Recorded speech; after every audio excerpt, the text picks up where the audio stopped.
Dear friends, gather round and listen closely, for I have a tale of woe to share with thee. A tale of deceit, of broken promises, of shattered dreams. A tale of Eden Resort, Albufeira, where the very fabric of hospitality seems to have been torn asunder. As I stepped into this supposedly idyllic haven, I was met with a sense of excitement, of anticipation. The website had promised so much, the brochures had whispered sweet nothings in my ear. But alas, reality had other plans. First, the check-in process. Oh, the inexcusable wait. I felt like a beggar at the doorstep of a miserly king, forced to plead for scraps of attention from the harried staff. And when, finally, I was granted the privilege of entering my room, I was struck by the sheer audacity of the resort's claims. The linens, unwashed and stained, lay limp on the bed, like a defeated sigh. But I thought to myself, perhaps this is just a minor hiccup. Perhaps the true magic of Eden Resort lies elsewhere. Ah, how naively optimistic I was, for as I ventured forth into the resort's public spaces, I encountered a realm of unmitigated chaos.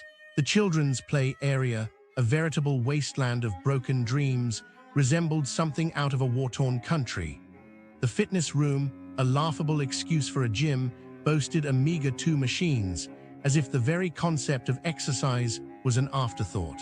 And then the piece de resistance, the staff. Oh, the staff, so polite, yet so vacuous, like carefully crafted automatons programmed to regurgitate empty platitudes. When I dared to complain, they listened with the intensity of a sleeping sloth, their responses as insubstantial as a whispered secret.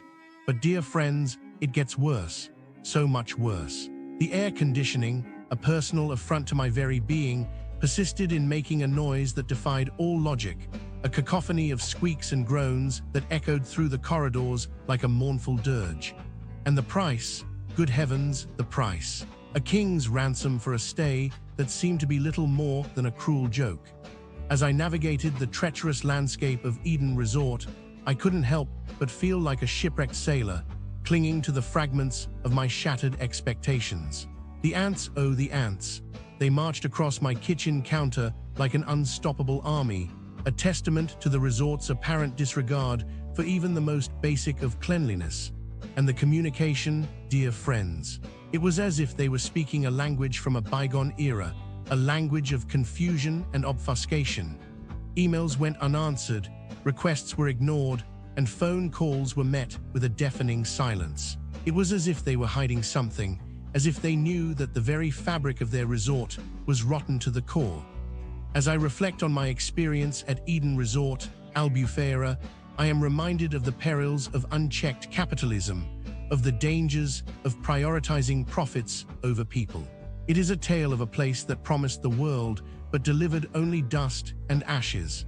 A tale of a resort that seemed to be held together by the very threads of deceit. So, dear friends, I ask you, what do you think? Have you too fallen prey to the false promises of Eden Resort? Share with me your stories, your struggles, and your triumphs. Together, let us form a chorus of discontent, a rallying cry against the forces of apathy and neglect. For as I always say, the businesses surrounding Eden Resort, Albufeira, well, let's just say they've left me with a profound sense of disappointment. A quiet, internal ache, really. It's not rage, you understand. It's the sinking feeling of potential squandered, of promises broken. It's as if someone took a beautiful canvas and then just splattered it with beige. What I've found suggests a certain, shall we say, asterisk opportunism thrives in this area. An eagerness to part tourists from their money, often with very little in return. It's a disheartening pattern and one I feel compelled to detail. Let's begin with the shopping. Businesses near Eden Resort, Albufeira appear to operate with a distinct lack of concern for their patrons' well-being.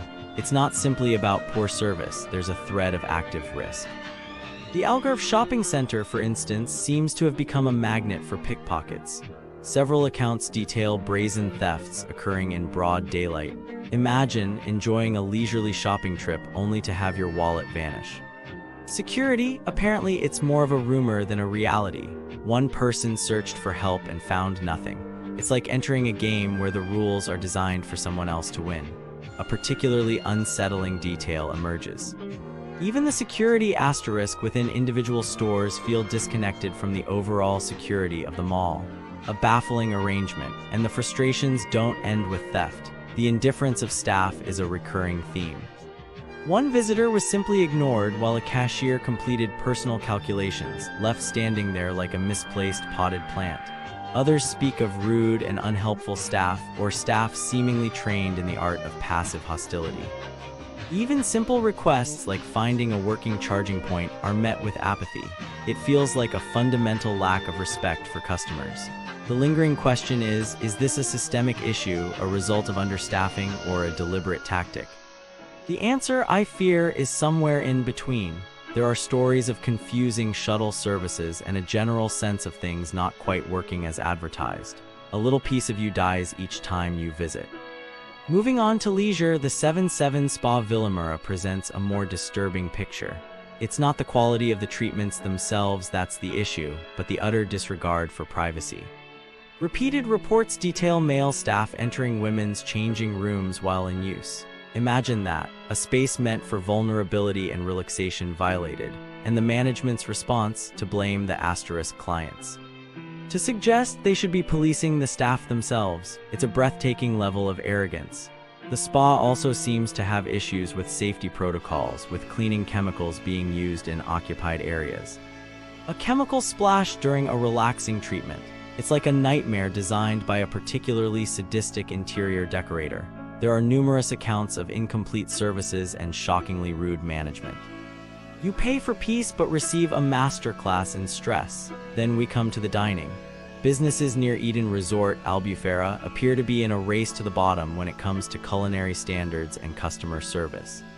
Shalom ribs and wings, for example, seems to be a particular source of anguish. Orders are forgotten, remade cocktails taste of water, and the all-you-can-eat ribs are, well, not exactly overflowing. Dirty plates are wiped down and reused.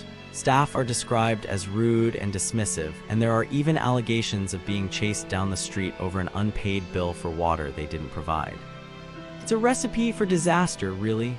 The restaurant also advertises halal options, but seems unclear about which items actually qualify. A potentially serious issue for those with dietary requirements. It's just sad.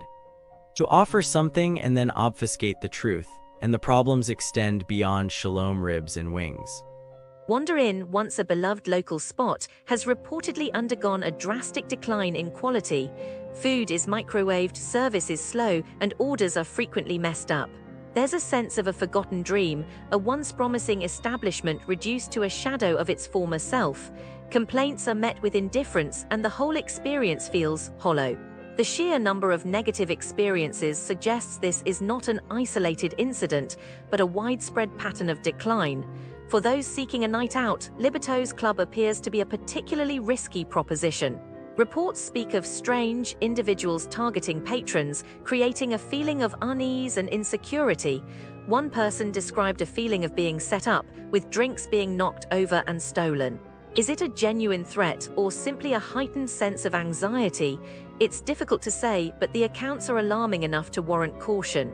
Hey, I've been looking into crimes near Eden Resort, Albufeira, and honestly, it's not looking great. You know, it's like you're on vacation, trying to relax, and then, bam, someone's trying to scam you. Businesses near Eden Resort, Albufeira are like super sketchy, you know. Like, they think they can take advantage of tourists. So there was this one incident where people were openly dealing drugs on the streets. I mean, can you believe that? Like, right in front of everyone. My prediction is that the victims were probably too scared to report it, and the dealers just kept on doing their thing. I mean, who's gonna stop them, right? And then there were these violent incidents, like that one time when a British tourist got assaulted by a group of teenagers. I'm like, what is wrong with people? My prediction is that the tourist was probably shaken up, and the teenagers got away with it. I mean, they're teenagers, what's gonna happen to them, right? And let's not forget about the drunken excesses and code of conduct violations. Like, people are just getting too drunk and causing a scene. My prediction is that the tourists were probably too drunk to even remember what happened, and the authorities were like, meh, it's just another drunk tourist. You know, it's just like, you gotta be so careful when you're traveling. Businesses near Eden Resort, Albufeira are like, not always looking out for your best interests. You gotta keep your wits about you, you know. Like, don't get me wrong, I'm sure there are some good businesses around there, but, it's just